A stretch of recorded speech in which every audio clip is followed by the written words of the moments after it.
I thought my roommate was broke. He told me he couldn't even pay rent anymore. But one night I came home and found a full poker game happening in my apartment, with strangers and money all over the table. My roommate told me he couldn't afford rent anymore. We had been living together for almost a year, so I trusted him. He said he just needed one more month to figure things out. I didn't want to kick him out, so I agreed. At first, everything seemed normal. But after that, things started getting weird. Every weekend, he would disappear for hours, and suddenly he started buying expensive food and new clothes, which didn't make sense for someone who said he was broke. Then one night, I came home from work around 9 p.m., and when I opened the door, I froze. There were people everywhere. 3 guys sitting at the table, someone in the kitchen, music playing like it was a party. I asked one guy what was going on. He looked confused and said, "We're here for the poker game."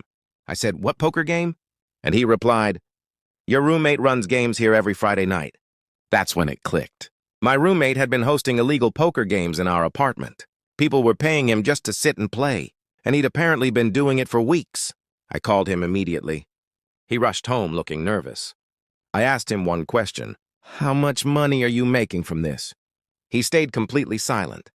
That's when I told everyone the game was over. The players slowly packed up and left. My roommate tried to laugh it off like it wasn't a big deal.